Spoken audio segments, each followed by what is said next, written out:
చల్లగా. ఆద్య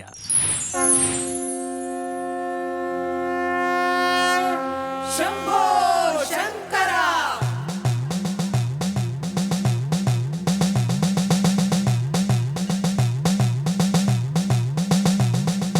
హర హర మహాదేవ, హర హర మహాదేవ, హర హర మహాదేవ, హర హర మహాదేవ. వరుణతాండవదేవి తత్పర గౌరీ మంత్ర సింజిని చతురలాస వినోదవ శంకర.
హర హర మహాదేవ, హర హర మహాదేవ, హర హర మహాదేవ, హర హర మహాదేవ.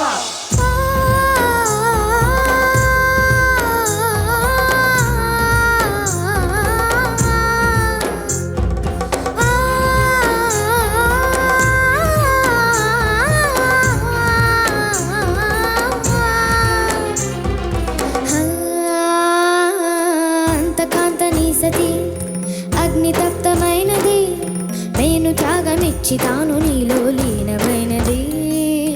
ఆదిశక్తి ఆకృతి అద్రిజాత పార్వతి తానువైన ప్రాణధవుని చెంతకు చేరుకున్నది.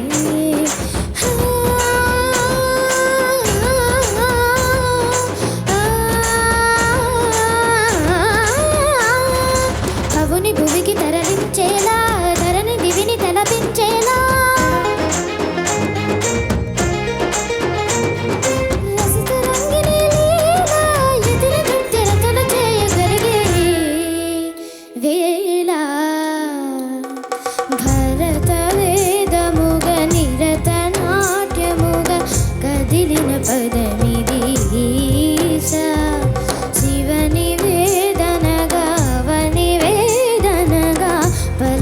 పదము పరేసా.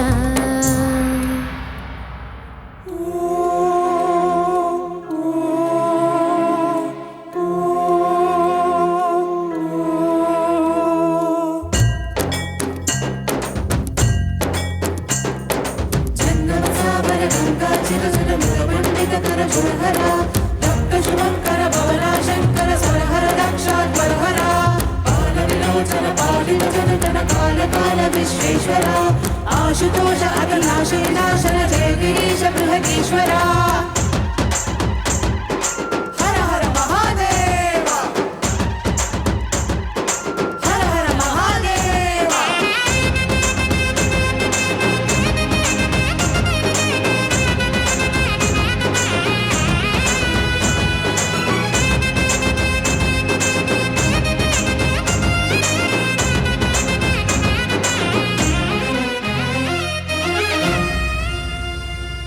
వ్యోమకేశ నిను హిమగిరి వరసుత ప్రేమ పాశమున పిలువంగా యోగి వేషని మనసున కలగద రాగలేశమైనా హే మహేశ శని భయదపతాహతి దైత్య శోషణము చరుపంగా భోగి భూష భువనాళిని నిలుపవ భయముద్రలోనా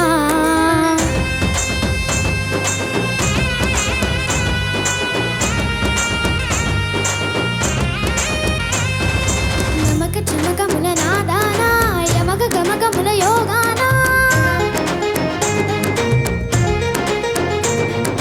పలుకుతున్న ప్రాణాన ప్రణవనాద ప్రథమనాద శృతి వినదా హర హర మహాదేవ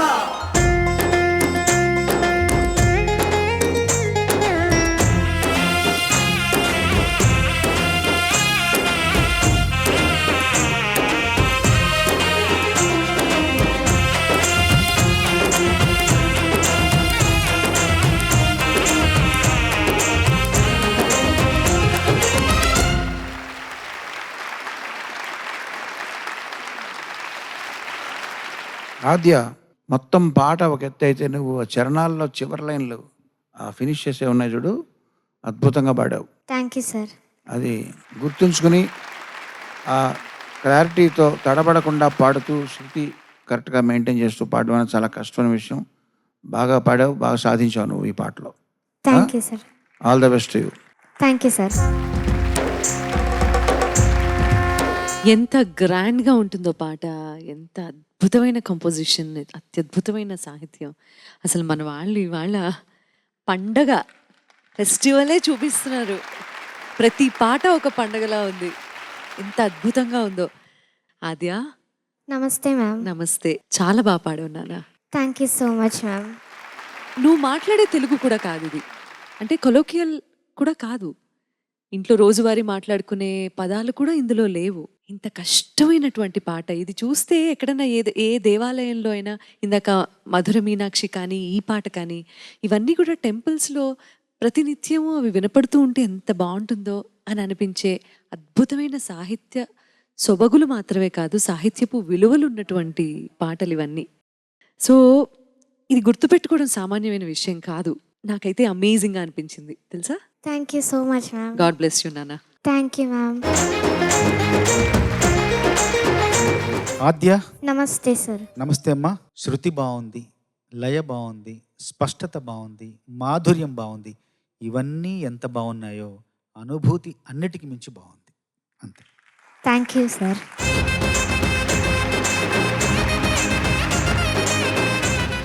భక్తి గీతాల రౌండ్, లేకపోతే devotional songs, what ever you call it. Keeravani గారు, మీ ఆ కాన్వర్జేషన్లో మీ గురించి మాట్లాడకుండా ఉండడం అన్నది చాలా కష్టం. ఎందుకంటే మీరు చేసిన అన్ని అద్భుతమైన చిత్రాలు, అన్నమయ్య దగ్గర నుంచి ఆ పాటలు విని చాలామంది మేము కూడా అసలు పెరిగాము. అండ్ ఆల్సో ఆ పాటల ద్వారా చాలా నటీనటులకి అండ్ ఆల్సో టెక్నీషియన్స్కి, సింగర్స్కి అందరికీ ఆ పరపతి అనేది కొంచెం అలా పెరిగింది. ఆ మర్యాద వాళ్ళకి, వాళ్ళు సంపాదించుకున్న ఆ వాట్ ఎవర్ పాపులారిటీ కాస్త కొంచెం మర్యాదగా మారి అక్కడి నుంచి వాళ్ళని చూడటం తీరే అందరికీ మారింది. And I think that's all because of Annamayya అన్న ఒక చిత్రంలో మీరు చేసిన ఆ సంగీతం వల్ల.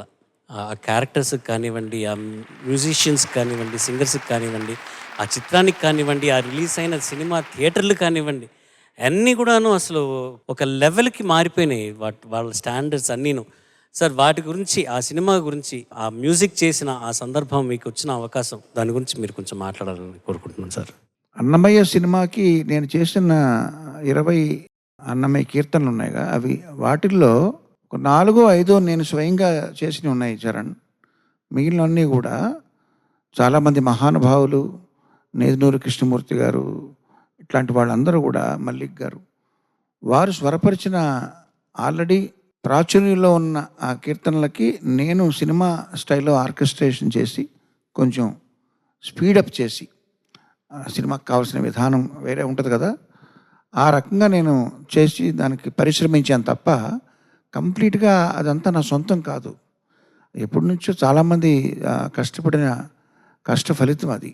అదొకటి. డివోషనల్ సాంగ్స్ అనేవి మనకి అన్నమయ్య సినిమాతో స్టార్ట్ అవ్వలేదు, అంత ముందర లేదు సార్. మీ గురించి మట్టుకే నేను కూడా నా డివోషనల్ జర్నీ కూడా అన్నమయ్యతో మొదలవ్వలేదు. అంతకంటే ముందర అమ్మ అనే సినిమా కోసం రామోజీరావు గారు స్వరకల్పన చేయించిన పాట ఉంది, మా జనని లోకపావని అని చెప్పి. అందులో అమ్మని పొగుడుతూ, అమ్మంటే దేవుడే కదా. సో డివోషన్ అనేది నేను కేవలం కిరీటం పెట్టుకుని దేవుళ్ళు అట్లా నేను చూడను. ఒక భక్తిభావం మనకు ఎందులోంచి వచ్చినా సరే, పరమేశ్వర తత్వం, ఈశ్వర తత్వం కానీ ఆ దైవత్వం మనిషిలో ఉండొచ్చు. అది అమ్మ రూపంలో ఉండొచ్చు, గురువు రూపంలో ఉండొచ్చు. ఏ రూపంలో ఉన్నా దాన్ని ఆరాధిస్తూ మనం స్వరపరిచిన ఏ పాట అయినా సరే అది డివోషనల్ సాంగ్ అనే నా ఫీలింగ్. సో మా నాన్నగారు చిన్నప్పటి నుంచి చాలా రాసి ఖండ్ల తాళంలో రాసి నాతో స్వరం చేయించేవారు. అదొక ప్రాక్టీసు. సో డివోషనల్ సాంగ్స్ పర్టికులర్గా మీరు ఏదైతే అంటున్నారో వాటిని నేను కంపోజ్ చేయగలగడంలోనే చాలా దానికి కారణం మా నాన్నగారే. ఆయన ఇచ్చినటువంటి కఠోర పరిశ్రమ, క్రమశిక్షణ, దానివల్ల నేను చేయగలిగానని భావిస్తున్నాను. అట్లాగే రాఘవేంద్రరావు గారు ఆయన నన్ను నమ్మి నా మీద అంత గురుతర బాధ్యత నన్ను పెట్టినందుకు ఆయనకు కూడా నేను కృతజ్ఞత చెప్పుకోవాల్సిన పరిస్థితి ఉంది. సో ఆయన మిగతా వాటిల్లో కమర్షియల్ సినిమాలు చేసినప్పుడు లేదు ఇంకో రకం కావాలి, ఇంకో 40-50 ఆప్షన్లు అడుగుతారు. ఈ డివోషనల్ సినిమాలకు అలా కాదు. దాంట్లో మనం చేసే దాంట్లో మొట్టమొదటిలోనే భక్తి ఉందని భావించి మహా అయితే 1-2 ఆప్షన్లు ఉంటాయి తప్ప.